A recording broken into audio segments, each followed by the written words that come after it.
엘리사 선지자를 환대하는 노부부가 살았습니다. 이 부부는요, 신앙생활을 참 잘했어요. 또 재정적으로도 여유가 좀 있었고요. 모든 것이 풍족했습니다. 하지만 이 가정에는 결핍이 한 가지 있었습니다. 부족 한 가지가 있었어요. 무엇이냐면 자녀가 없었다라는 겁니다. 이 가정은요, 외롭게 여생을 살고 있는 부부였어요. 그래서 엘리사 선지자를 위해서 이 가정은 언제든지 와서 쉬어갈 수 있도록 방을 하나 한 칸 내주었습니다. 세심한 배려에 고마워서 엘리사가 이 가정을 위해서 하고 싶은 게 있었습니다. 이 가정에 정말 필요가 무엇인가 봤더니 이 가정에 자녀가 없는 거예요. 그래서 엘리사는요, 이 두 노부부에게 자녀를 달라고 기도했고 하나님께서는 그 기도에 응답하셔서 그 가정에 자녀를 주셨습니다. 그런데 금지옥엽으로 키워가고 있었던 이 아들이 하루는 더위를 먹었는지 갑자기 머리가 아프기 시작하더니 어머니 품에서 기대다 결국 죽어버렸습니다. 이 내용이 바로 우리가 오늘 읽은 본문의 앞절 열왕기하 4장 8절에서 20절에 해당하는 본문이죠. 그리고 이어지는 오늘 우리가 읽은 말씀이 성경을 우리가 살펴보았습니다. 그런데 여러분, 성경을 읽다 보면서 좀 이상한 것을 느끼지 않았습니까? 못 느꼈습니까? 빨리 읽느라고? 제 스피드에 맞춰서 빨리 읽느라고 못 느끼셨습니까? 세 가지의 이상한 장면이 나와요. 좀 이해하기 어려운 이 어머니의 모습이 나옵니다. 자, 보통 여러분 생각해 보세요. 내 품에서 누가 쓰러졌어요. 내 품에서 누가 만약 죽었어요. 그러면 여러분들 제일 먼저 무엇을 하겠습니까? 심폐소생술, 또 119에 전화하든가 아니면 주변에 누가 있으면 사람을 찾지 않겠습니까? 그렇죠? 그런데 오늘 이 여인은 어떻게 합니까? 자기 품에서 아들이 죽었어요. 그랬는데 이 죽은 아이 어머니가 어떻게 하냐면 21절입니다. 우리 같이 한번 읽어보겠습니다. 그의 어머니가 올라가서 아들을 하나님의 사람의 침상 위에 두고 문을 닫고 나와. 아멘. 마치 이 아이가 죽은 것을 아무에게도 알리지 않으려고, 은폐하려고 시신을 숨기는 것 같은 모습이 나오고 있습니다. 원래요, 당시 유대 사회에서는요, 사람이 죽잖아요. 그러면 장례를 그날 치릅니다. 그날 장례를 끝내요. 그런데 죽은 아이를 그날 숨겼다라는 건 아니지만 엘리사가 묵었던 방에 두고 문을 잠갔다라는 건요, 아무도 그 아이가 죽은지를 모르게 숨겼다라는 것을 이야기하고 있는 것입니다. 다시 말해 장례를 치를 마음이 없었다라는 겁니다. 또 이어서 두 번째 이 죽은 아이의 어머니의 이상 행동이 나와요. 그것이 뭡니까? 22절 말씀입니다. 우리 같이 한번 읽겠습니다. 그 남편을 불러 이르되 청하건대 사환 한 명과 나귀 한 마리를 내게로 보내소서. 내가 하나님의 사람에게 달려갔다가 돌아오리이다 하니. 아멘. 여러분, 이 행동이 왜 잘못됐냐면 이 행동, 사환과 또 나귀를 요구한 행동이 잘못됐다는 뜻이 아니라, 보세요, 분명히 이 아들이 아버지가 일하던 현장에서 머리가 아파요, 아빠 머리 아파요 막 그러다가 아버지가 그 엄마에게 아이한테 보낸 거예요. 그러면 부부가 다시 만났어요. 그러면 금지옥엽으로 키운 아들이었으면 아버지가 아내에게 제일 먼저 뭘 물었겠어요? 상식적으로? 만약 그 아들의 이름이 하람이라면, 하엘이라면, 자고 있는 하엘이라면, 제가 오늘 예배 때 자면 이름 부른다 그랬는데 불렸습니다. 가장 먼저 아들을 불렀을 거예요. 아들 상태를 점검했을 거예요. 여보, 우리 아들 괜찮아? 우리 애 지금 어디가 아팠었는데 괜찮아? 물어보지 않겠습니까? 근데요, 성경은 그 내용을 담아두지 않아요. 아마도 분명히 저는 상식적인 부부의 대화였으면 물었을 겁니다. 그럼에도 불구하고 이 아내는요, 남편에게 아마 제 상상이에요, 생각입니다. 괜찮다라고 말했을 거예요. 그러고 하는 말이 나한테 사원 한 명하고 종하고 나귀 한 마리 달라고. 내가 지금 엘리사에게 갔다 올 테니까. 이상한 행동인 거죠. 심지어 자기 남편에게까지 숨기고 있는 그녀의 모습을 보게 됩니다. 남편은요, 왜 초하루도 아닌데, 그러니까 월초가 아닌데, 안식일도 아닌데 굳이 엘리사한테 가려고 하냐. 다시 말하면 오늘 예배도 없는데 교회 왜 가는 거야? 라고 말하는 거랑 똑같습니다. 그랬더니 그녀가 뭐라고 말합니까? 그냥 평안하다. 그냥 가는 거다. 평안을 빌러 간다. 당시에 수넴이라는 지역에서부터 엘리사가 있었던 갈멜산까지는요, 약 25km가 떨어져 있었어요. 25km가 떨어져 있다는 건 사실 오늘날의 개념으로는요, 그렇게 먼 거리가 아닙니다. 차로 1시간이면 갈 수 있는 거리예요. 하지만 그 당시에는 교통편이 좋지 않은 그때는요, 나귀를 타고 이동할 때는 반나절 이상을 가야 되는 상당히 먼 거리였어요. 그러니까 남편도 평일에 가는 그녀가 이해되지 않았다라는 겁니다. 오늘 성경을 읽어보면 또 이해되지 않은 여인의 세 번째 행동이 나와요. 무엇입니까? 27절이에요. 우리 27절 말씀 같이 한번 읽어보도록 하겠습니다. 산에 이르러 하나님의 사람에게 나아가서 그 발을 아는지라. 게하시가 가까이 와서 그를 물리치고자 하매 하나님의 사람이 이르되 가만두라. 그의 여인이 괴로워하지만 많은 여호와께서 내게 숨기시고 이르지 아니하셨도다 하니라. 아멘. 아마도 엘리사를 보자마자 그의 다리를 팍 안고 감정이 폭발했을 것 같아요. 막 펑펑 울었겠죠. 막 펑펑 웁니다. 여러분, 그러면 엘리사를 보자마자 그의 다리를 안고 뭐라고 외쳐야 되는, 뭐라고 말해야 돼? 여인의 이 뭐라고 말해야 돼요? 상식적으로 아들 좀 살려달라고. 내 아들 죽었다고. 좀 제발 좀 살려달라고. 그런데요, 이게 상식적인데 오늘 성경에 보면 그녀는요 뭐라고 이야기를 합니까? 우리 28절 말씀 한번 읽어보도록 하겠습니다. 여인이 이르되 내가 내 주께 아들을 구하더이까 나를 속이지 말라고 내가 말하지 아니하더이까 하니. 아멘. 무슨 말이에요? 내가 언제 아들 달라고 했냐고, 언제 내가 자식 달라고 했냐고. 괜히 주셔갖고 주시지 마시지. 괜히 주셔갖고 왜 이런 어려움을 당하게 하십니까? 이런 꼴 당하게 하십니까? 원망조로 엘리사에게 호소하고 있습니다. 살려주세요가 아니라 왜 줘갖고. 네, 그렇죠. 이해가 안 되는 겁니다. 마치 엘리사에게 따지려고 온 것처럼 보여지는 여인의 안타까움을 그리고 있는 거예요. 오늘 우리가 이 상황을 보면서 이 여인의 이해되지 않은 행동을 보면서 우리가 확실하게 아는 사실이 몇 가지 있어요. 뭡니까? 명확하게 아들은 죽었다라는 겁니다. 그리고 그녀의 상태는 절망적이라는 거죠.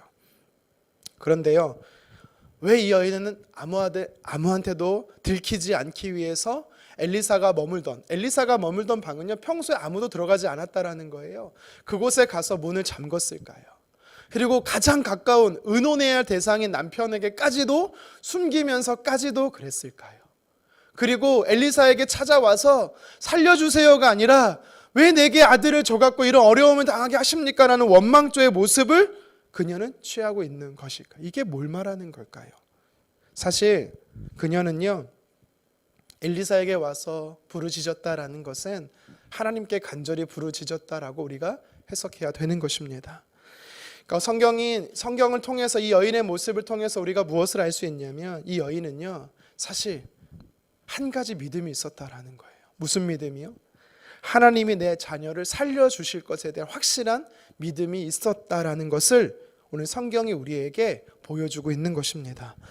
우리는 이 여인의 믿음을 지녀야 합니다. 이것이 바로 오늘 성경이 저와 여러분들에게 주는 첫 번째 영적인 메시지예요. 어떤 믿음? 이 여인의 어떤 믿음을 지녀야 합니까? 하나님만 의지하는 믿음을 저와 여러분들이 지녀야 한다라는 사실입니다. 하나님께 나와 부르짖을 때 어떻게 합니까? 여러분들은 어떻게 합니까? 만약 제가 이 여인이었다면 하나님께 나와 부르짖기 전에 아까도 제가 말씀드렸다시피 먼저 주변에 내가 할 수 있는 방법을 최대한 사용했을 거예요. 119에 전화하고 주변에 도움을 줄 수 있는 사람에게 요청하고. 그래도 안 되면 어떻게 할까요? 만약 사랑하는 가족이 죽었어요. 가족이 죽었어요. 그러면 어떻게 해요? 일단 장례를 치르겠죠. 저는 그랬을 것 같습니다. 그런데 이 여인은요, 아들 시신을 엘리사 선지자가 묵는 방에 두었다라는 것 올려놓고 사람들이 보지 못하도록 문을 닫고 남편에게 말하지 않고 그리고 엘리사에게 다녀오겠다라는 것은 하나님을 향한 전적인 신뢰의 행동들을 성경이 보여주고 있다라는 거예요. 어떻게 알 수 있습니까? 창세기 22장에 보면 하나님께서 아브라함에게 한 가지 요청을 하죠. 너의 아들 독자를 모리아산에 번제물로 바쳐라. 여러분, 그때 아브라함이 그의 아내 사라에게 나 아들 바치러 간다라고 말했을까요? 안 말했을까요? 말했을 것 같으세요? 안 말했을 것 같으세요? 물론 모릅니다. 성경이 안 나오니까 모릅니다. 하지만 저는요, 안 말했을 것 같아요. 그러니까 아들하고 같이 그냥 번제 제물을 드리고 올게라고 정도로만 말했지, 하나님이 나에게 이 아들을 바치라고 했어라고 아브라함 안 했을 것 같아요. 그 근거가 어딨냐면, 같이 아브라함이 아들 이삭하고 같이 모리아 산을 향해 가고 있을 때 이삭이 아빠한테 묻잖아요. 아빠, 장작도 있는데 제물은 어디 있어요? 너야. 말하지 않고 뭐라고 했습니까? 가면 준비돼 있어. 하나님이 미리 준비해 놓으셨어. 그리고 분명히 창세기 22장의 5절에 보면 함께 갔던 두 명의 종들에게 아브라함이 이렇게 말합니다. 우리 같이 한번 읽어보도록 하겠습니다. 이에 아브라함이 종들에게 이르되 너희는 나귀와 함께 여기서 기다리라. 내가 아이와 함께 저기 가서 예배하고 우리가 너희에게로 돌아오리라 하고. 아멘. 아브라함이 뭐라고 말하고 있습니까? 우리가 갔다가 우리가 돌아올게. 함께 갔다가 나 혼자 돌아올게 말하지 않고요, 같이 갔다가 같이 돌아올게라고 분명히 이야기하고 있습니다. 물론 그때까지 아브라함은 하나님이 순양을 준비해 주셨을 거는 분명히 알지 못했어요. 그러니까 아브라함이 믿음이 어떤 믿음이었냐면, 아들을 분명히 내가 번제물로 바치면 하나님께서 그를 살려주실 것에 대한 믿음이 그에게는 있었습니다. 그랬기 때문에 그는요, 우리가 돌아올 거다라고 얘기했고, 반드시 성경에 나오진 않았지만 그의 아내에게도 우리가 함께 갔다 돌아올게라고 이야기했을 겁니다. 창세기 22장 12절에 보면 성경에 뭐라고 말하냐면, 너의 믿음을 보고 나를 경외하는 줄 알겠다라고 하나님이 아브라함을 칭찬하십니다. 그러니까 이처럼 오늘 성경에도 동일합니다. 오늘 본문에 등장하는 죽은 아들의 엄마도 동일했다라는 거예요. 굳이 그의 남편에게 말하지 않고 그의 아들을 그 엘리사의 방에 두었던 이유는 하나님께서 이 죽은 아들을 반드시 살려줄 것에 대한 온전한 신뢰, 하나님을 향한 전적인 의지함이 그녀에게 있었다라는 거예요. 우리가 계속해서 새벽마다 다니엘서를 묵상하고 있지요. 다니엘의 세 친구 사드락과 메삭과 아벳느고, 그들의 원래 이름이 뭐예요? 하나냐, 미사엘, 아사렐. 네, 좀 아는 척 해봤습니다. 아사랴? 네, 아사엘이 아니라 아사랴. 느부갓네살 왕의 금신상 앞에 절하지 않고 결국에는 풀무불에 던져질 때 그들이 했던 고백이 뭐예요? 다니엘 3장 17절 상반절 함께 읽겠습니다. 우리가 섬기는 하나님이 계시다면 우리를 맹렬히 타는 풀무불 가운데서 능히 건져내시겠고 왕의 손에서도 건져내시리이다. 아멘. 아니요, 하나님은요, 내 삶에 역사하시는 분이세요. 하나님은 내 삶을 보호하시고 지키시는 분이세요. 건져내실 겁니다라는 믿음이 그들 안에 있었다라는 겁니다. 물론 그 뒤에 말씀이 그렇게 하지 않으실지라도, 그리 아니하실지라도 우리가 잘 아는 말씀이죠. 그런데 하나님은요, 그들의 믿음대로, 그들이 전적으로 하나님을 의지한 대로 그들의 삶 속에 역사하셨다라는 것입니다. 이 수넴 여인도 이상해 보이지만 이런 행동들은 결국은 끝까지 하나님을 의지하겠다라는 믿음의 행동이었음을 우리는 알 수 있다라는 것이죠. 저와 여러분들도 이 여인과 같이 하나님을 의지하는 사람 되기를 간절히 원합니다. 하나님께서 이 여인의 삶 속에 죽은 아들을 살리셨던 것처럼 우리가 하나님을 의지함으로 인하여 우리 삶 안에 사단에게 빼앗긴 영역들이 있다면, 죽은 영역들이 있다면 살아나는 역사가 일어나기를 간절히 원합니다. 이사야 41장 14절은 성경은 이렇게 말합니다. 함께 읽겠습니다. 버러지 같은 너 야곱아, 너희 이스라엘 사람들아, 두려워하지 말라. 나 여호와가 말하노니 내가 너를 도울 것이라. 아멘.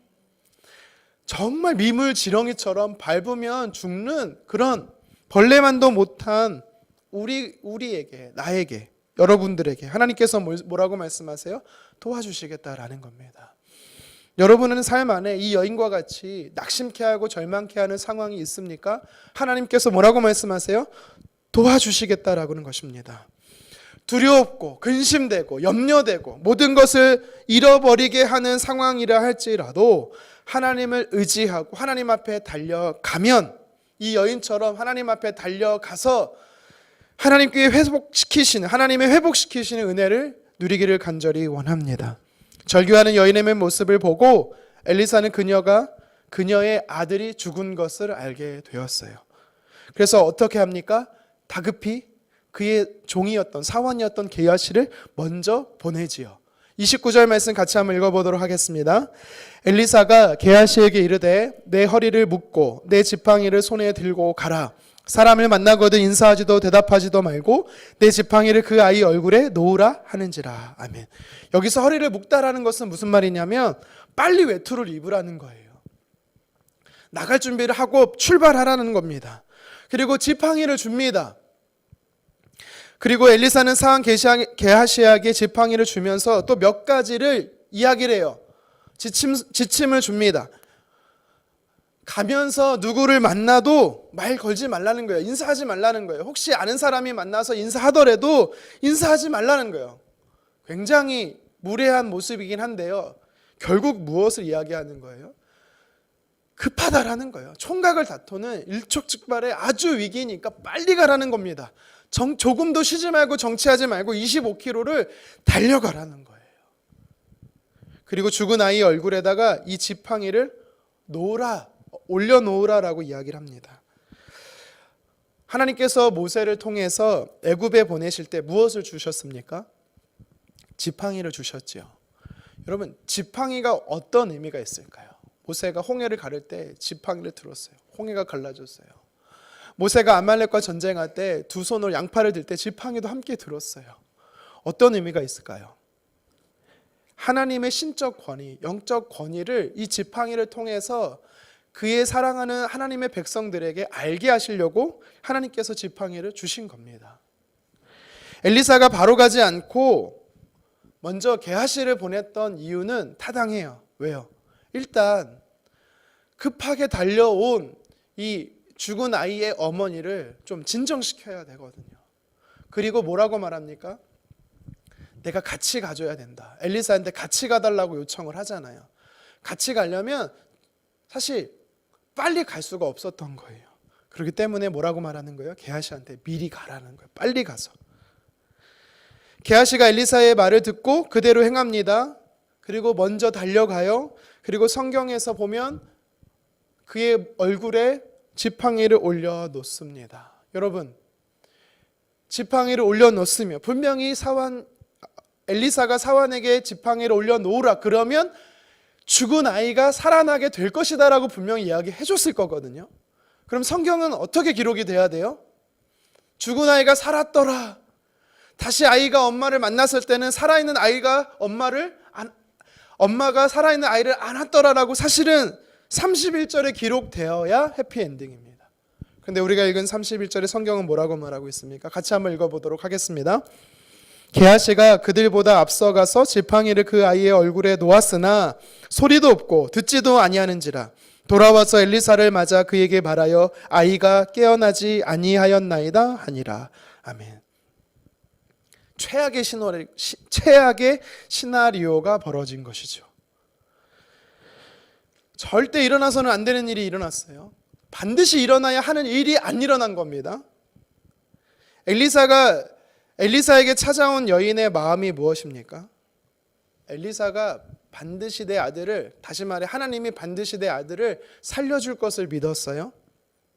그래서 그 여인 앞에서 엘리사는요, 사환 게하시를 먼저 보내면서 자신의 영적 권위인 지팡이를 주면서까지 그 지팡이를 그 아이의 얼굴에 놓으면 반드시 그 아이가 살아날 거야 라고 분명히 말하고 보냈을 거란 말이에요. 만약에 엘리사가 사환 게하시를 보내면서 이 지팡이를 그 아이에게 올려, 근데 안 살아날 수도 있다, 이렇게 보냈을까요? 말이 안 되는 거죠. 상식적으로 말이 안 되는 거예요. 만약에 이 여인을 잠깐이라도 진정시키려고 거짓말을 하면서까지, 퍼포먼스를 하면서까지 사환을 먼저 보냈을까요? 말이 안 돼요. 왜냐하면 결국에는 알게 되거든요. 그게 거짓이고 속인 거라는 게 들통 나거든요.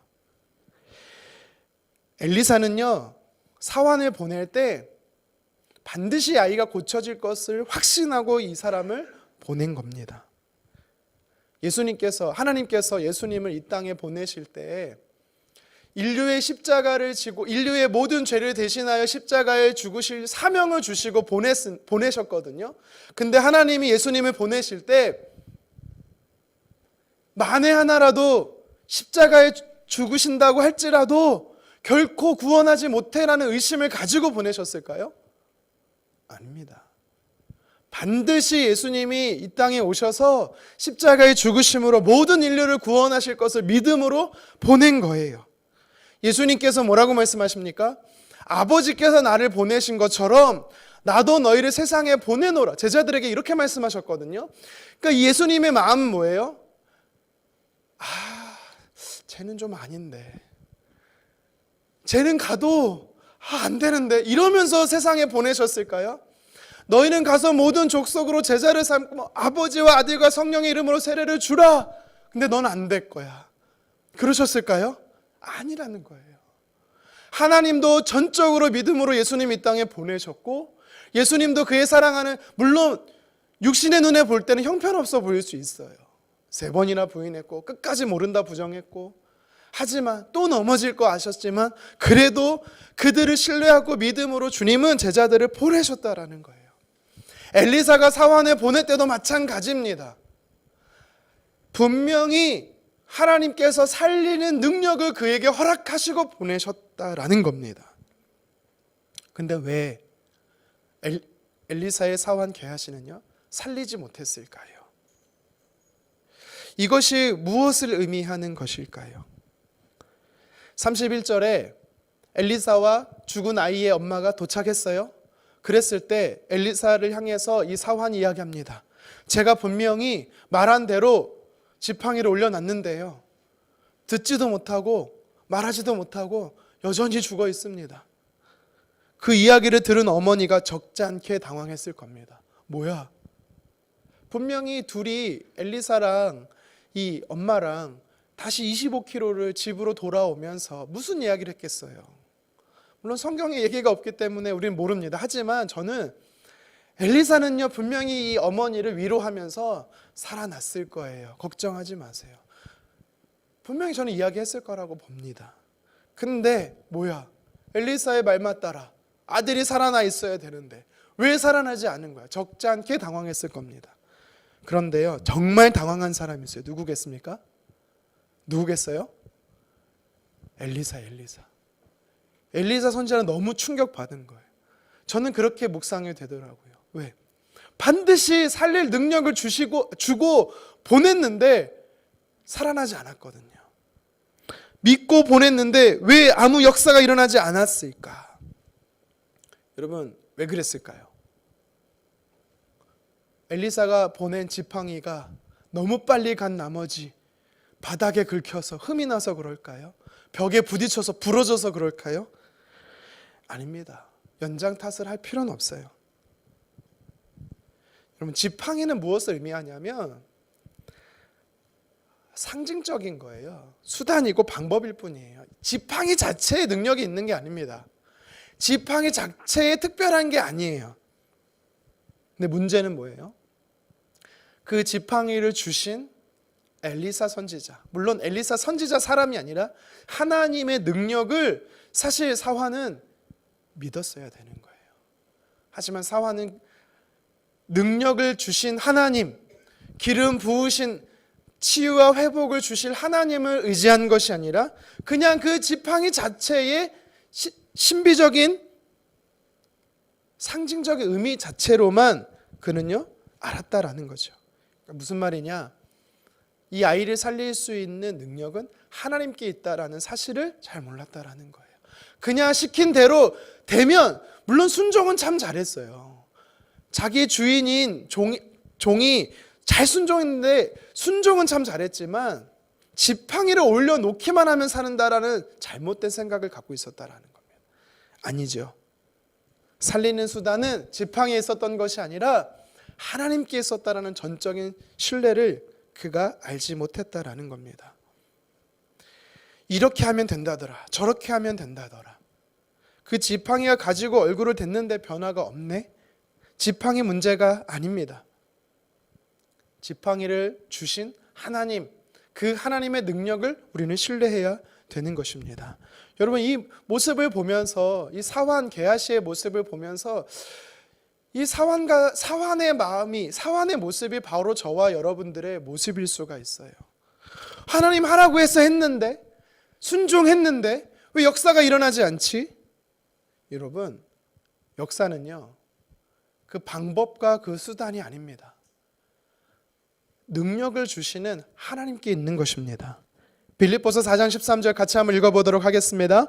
내게 능력 주시는 자 안에서 내가 모든 것을 할 수 있느니라. 아멘. 제가 예전에도 여러 번 얘기했죠. 할 수 있구나. 내게 능력을 내가 모든 것을 할 수 있구나. 여러분, 할 수 있는 게 포인트가 아니에요. 방점 여기다 두시면 안 돼요. 어디에 포인트를 둬야 됩니까? 능력을 주시는 자가 누구냐라는 거예요. 내가 할 수 있는 게 아니라 하나님의 은혜를 주셔야 할 수 있는 겁니다. 사환 게하시도 마찬가지입니다. 그가 고칠 수 있었던 게 아니라 고칠 수 있는 능력을 주신 분이 하나님인 것을 믿을 때 역사가 일어나는 것입니다. 초대교회 당시 종교 지도자들의 모습이 게하시아와 같았어요. 사람들 앞에 서기만 좋아하고 드러내기만 좋아할 뿐 하나님을 의지하지 않았습니다. 종교적인 의식과 형식만 있을 뿐 하나님을 찾고자 하는 간절함이 없었습니다. 여러분, 우리는요, 개인으로서의 교회뿐만 아니라 공동체로서의 교회는요, 수단과 방법인 지팡이의 그런 얹는 것에만, 형식에만 우리의 관심이 있지 않기를 원합니다.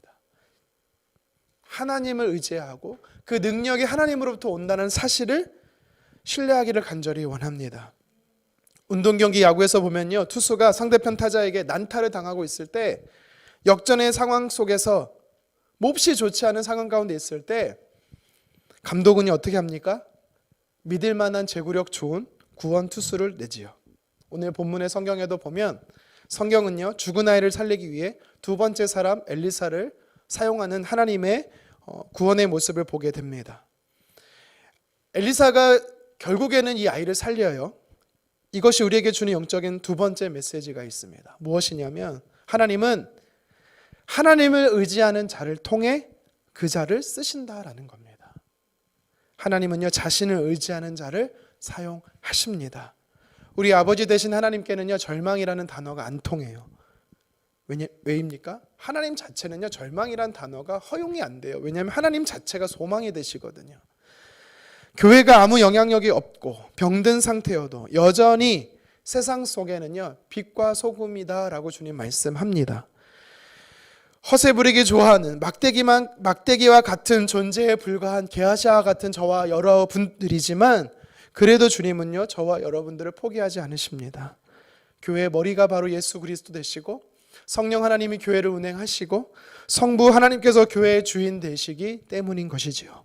우리가 살아가는 세상이 소돔과 고모라 같은 악한 곳이라 할지라도 여전히 하나님께서는 저와 여러분들에게 소망이 되어 주시기 때문에 저와 여러분들은 하나님을 의지해야 되는 것입니다. 오늘 말씀에 게하시에게는 없지만 엘리사에게 있었던 특별함이 오늘 성경에 보여집니다. 어떻게 죽은 아이를 살릴 수 있었을까? 엘리사는요, 인간적인 수단과 방법을 의지하지 않았습니다. 오늘 말씀에서요, 34절에 보면 엘리사가 아이 위에 올라갔다라고 이야기를 하지요. 이건 미신적인 모습이 아니라요, 마치 지팡이를 이 아이에 올려놨던 것처럼 엘리사는요, 스스로를 어떻게 생각하냐면 스스로가 지팡이 같은 존재라는 거예요. 그래서 스스로 지팡이처럼 그 아이 위에 올라간 겁니다. 다시 말해, 능력은 하나님께 있기에 자신을 통하여 하나님 역사해달라고 그는 하나님 앞에 의지했다라는 겁니다. 오늘 성경은 엘리사가 하나님을 의지하는 장면을 세 단계로 보여주고 있어요. 우리 짧게 한번 살펴보겠습니다. 첫 번째는요, 문을 닫았어요. 문을 닫는 의지를 보여줍니다. 우리 33절 상반절 같이 한번 읽어보겠습니다. 들어가서 문을 닫으니 두 사람뿐이라. 아멘. 여기서 두 사람은 누구겠어요? 죽은 아이와 엘리사 선지자 두 사람뿐이 없었다라는 거예요. 근데 왜 굳이 문을 닫을까라는 것이죠. 왜 닫았습니까? 문을 닫는다라는 것은요, 외부 사람이 들어오지 못하게 한다라는 거죠. 외부로부터 차단한다라는 것입니다. 다시 말해서 엘리사는요, 이 자신의 문제를 가지고 다른 사람을 신뢰하는 것이 아니라 하나님만을 신뢰하겠다라는 것입니다. 하나님의 음성을 듣겠다라는 겁니다. 이렇게 해라, 저렇게 해라. 여러분, 우리 사람들은요, 말이 많아요. 그렇죠? 저만 하더라도 공감해달라고 말하는 거를 바로 그냥 해결책을 찾으려고 하는, 답을 주려고 하는 강박관념이 있어요. 사람들은 다 그래요. 이렇게 해야 돼, 저렇게 해야 돼. 문을 닫는 건 뭐예요? 그들의 음성이 아니라, 사람의 소리가 아니라 하나님의 소리를 듣겠다라는 겁니다. 우리 마태복음 6장 6절 같이 한번 읽어보도록 하겠습니다. 너는 기도할 때에 내 골방에 들어가 문을 닫고 은밀한 중에 계신 내 아버지께 기도하라. 은밀한 중에 보시는 내 아버지께서 갚으시리라. 여기서도 기도할 때 어떻게 하래요? 문을 닫으래요. 동일한 거죠. 하나님의 음성에 귀 기울이라는 겁니다. 자신의 경험, 사람의 생각, 방법이 수단과 방법이 아니라 하나님께 정답이 있다, 하나님께 방법이 있다라는, 해결책이 있다라는 사실을 엘리사는 믿은 겁니다. 그래서 그는요, 문을 닫은 거예요. 계속해서 하나님을 의지하는 엘리사의 두 번째 방법이 등장합니다. 무엇입니까? 간절히 기도한 것이죠. 간절히. 우리 33절 하반절 읽겠습니다. 엘리사가 여호와께 기도하고. 아멘. 여기서 기도하다라는 건 부르짖다라는 겁니다. 우리가 하나님 앞에요, 기도해야 돼요. 간절히 기도해야 합니다. 부르짖어야 합니다. 우리가 하나님 앞에 부르짖으면 분명히 성경은 사실 너무 많은 구절 속에서 하나님이 응답하시겠다라고 말해요. 예레미야 29장 13절에 보면 너희가 전심으로 나를 찾으면 하나님은 어떻게 하신다고 말씀한지 아세요? 만나주시겠다라고 말해요. 우리가 잘 아는 말씀이죠. 예레미야 33장 3절 같이 한번 읽겠습니다. 너는 내게 부르짖으라. 내가 내게 응답하겠고 내가 알지 못하는 크고 은밀한 일을 내게 보이리라. 아멘. 부르짖는 자에게 반드시 응답한대요. 근데 이 응답의 방법이 어떻대요? 크고 은밀한 일을 보여주신대요. 눈으로 보여주신다라는 거고요, 실제적으로 보게 하신다라는 것입니다. 크고 은밀한 일은요, 우리의 생각을 뛰어넘는다라는 거예요. 하나님께 부르짖은 이 엘리사를 통해서 하나님은요, 엘리사가 생각하는 이상으로 역사하시겠다라고 말씀하는 것입니다. 이어서 34절에 보면 자기 입을 그의 입에, 자기 눈을 그의 눈에, 자기 손을 그의 손에 마치 똑같이 대고 있는 모습을 보게 됩니다. 아까도 말했지만 주술적인 의미가 아니라고 말씀드렸습니다. 솔직히 왜 이렇게 했는지는요, 저도 모르고 역사자도 정확히 모릅니다. 하지만 우리가 오늘 본문에서 유추할 수 있었던 건 뭐예요? 엘리사는요, 자기가 주인이 아니에요. 내가 할 수 있다라고 말하는 거 아니에요. 자기도 그저 지팡이에 불과하다라는 겁니다. 하나님 능력의 손에 붙잡혀인 지팡이에 불과하다라는 거예요. 하나님이 나를 통해서 역사하신다라는 사실을 엘리사는요, 믿은 겁니다. 그래서요, 엘리사는 자기가 할 수 있는 믿음의 행동을 취하고 있었다라는 거예요. 이게 세 번째 하나님을 의지하는 엘리사의 방법이었던 것입니다. 엘리사는요, 노부부의 아들을 살리고자 하는 열정이 가득했어요. 근데 반대로요, 게하시는요, 긍휼의 마음이 조금도 없었습니다. 어떻게 할 수 있습니까? 앞선 31절에 보면 그 여인이 엘리사에게 찾아와서, 갈멜산에 찾아와서 엘리사의 무릎을 껴안고 막 울고 있을 때 31절에 보니까 떼어놓으려고 했어요. 띄어놓으려고 했습니다. 그 여인을 뿌리치려고 했던 게 사한이었어요. 그러니까 게하시는요, 굉장히 긍휼한 마음도 없었고, 그리고 어쩌면 그에게는요, 주인이 시키니까, 선지자가 시키니까 마지못해 그냥 가서 억지로 하고 있는 순종일 수도 있었다라는 겁니다. 그 안에는 간절함이 없었다라는 거죠. 근데요, 엘리사에게는 달랐습니다. 엘리사는요, 전심으로 하나님을 찾았고 하나님만 의지했고 하나님께 부르짖었고 그가 할 수 있는 최선의 방법, 믿음으로 그는요, 행하고 있었다라는 것입니다. 여러분, 우리 안에 하나님을 의지하는 간절함이 있기를 소망합니다.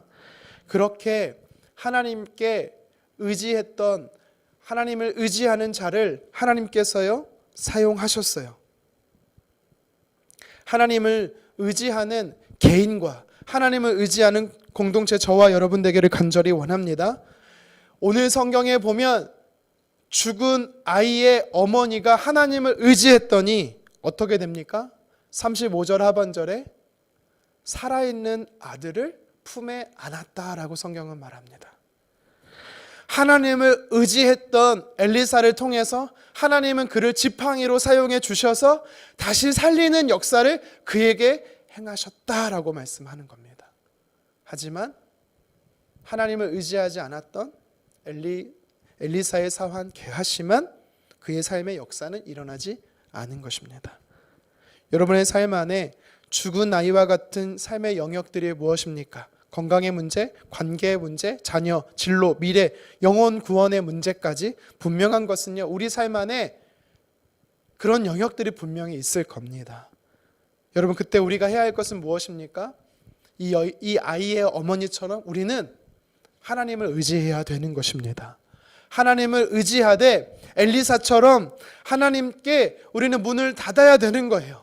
사람의 생각이 아니라, 사람의 소리가 아니라 하나님의 음성을 들어야 되는 것입니다. 그리고 부르짖어야 되는 거예요. 간절히 부르짖어야 되는 겁니다. 부르짖는 자에게 크고 은밀한 일, 놀라운 일을 행하시겠다라고 주님 말씀합니다. 그리고 기다리는 거예요. 내가 할 수 있는 믿음의 행동을 통해서 기다리는 것입니다. 엘리사는요, 반드시 하나님이 회복시키실 것에 대한 믿음이 있어요. 여러분, 말씀을 정리합니다. 오늘 본문의 이 여인처럼, 오늘 본문의 엘리사처럼 저와 여러분들이 하나님을 의지하기를 간절히 원합니다. 하나님은요, 오늘 성경을 통해 하나님을 의지하는 자를 하나님이 쓰십니다. 하나님을 의지하는 자에게 하나님은 역사하십니다. 나의 개인적인 문제, 여러분들의 삶의 가정적인 문제, 그리고 우리가 주의 몸된 교회, 여러분, 우리는 하나님만 의지해야 되는 것입니다.